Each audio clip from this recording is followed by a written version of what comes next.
Hello বন্ধুরা, আমি পৃথ্বীশ। প্রবাসে বংশ নামক একটি পেজে আমি এবং আমার ওয়াইফ বিদেশ থেকে বিভিন্ন আমাদের এক্সপিরিয়েন্স শেয়ার করি। ভালো হোক খারাপ হোক, মজাদার ভাবে বাঙালিয়ানের সাথে শেয়ার করি। অনেকেই জানো যে এখন বাহরাইন তথা জিসিসি কান্ট্রিজে সব জায়গাতে একটা যুদ্ধ পরিস্থিতি চলছে। ইরান থেকে হামলা চলছে। প্রচুর মেসেজেস পাচ্ছি আমাদের বন্ধুদের থেকে, আমাদের পরিবার পরিজন থেকে যে আমরা কেমন আছি।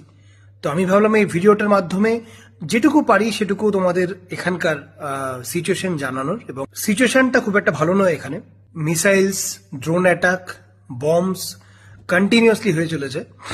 ইভেন আমরা যে বিল্ডিং এ থাকি, আমরা যে ফ্ল্যাটে থাকতাম, সেই ফ্ল্যাটের টপটা 30 এবং 31 এবং ছাদ তিনটেই ডেমোলিশ হয়ে গেছে। থেকে অলরেডি 7 দিন হলো আমরা বাড়ি থেকে বাইরে, আমাদের ফ্ল্যাট থেকে আমরা এভাকুয়েট করানো হয়েছে। প্রথমত এখানকার গভর্নমেন্ট, এখানকার প্রশাসন প্রচন্ডভাবে সাপোর্ট করছে প্রত্যেকটা পরিস্থিতিতে। যখনই বাইরে কোনো হ্যাজার্ডস এরা লক্ষ্য করে, কোনো এদের র্যাডারে যদি কিছু ধরা পড়ে, এরা আমাদের সাইরেন প্রথমে বাজাচ্ছে বাইরে, মোবাইলে অ্যালার্টস আসছে এবং মেসেজও আসছে, এটা বলার জন্য যাতে আমরা ঘরের ভেতরে থাকি, ঘরের থেকে বাইরে না যাই।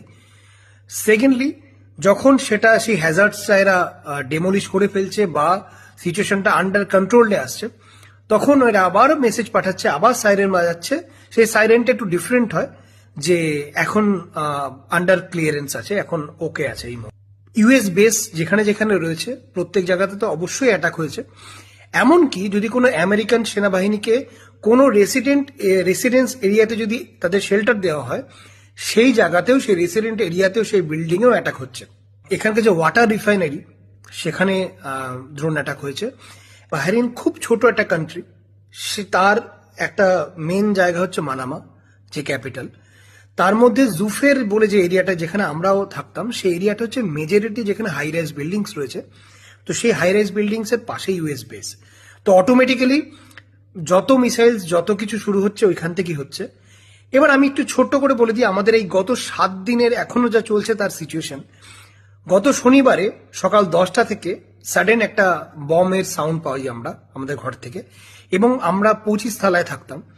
পুরো বিল্ডিং সহ কাঁচ সব কেঁপে ওঠে। আমরা বুঝতে পারি না ব্যাপারটা কি হলো। কিছুক্ষণ পরে আবার দেখি 15-20 মিনিট পরে আরো একটা এরকম বমের সাউন্ড হলো।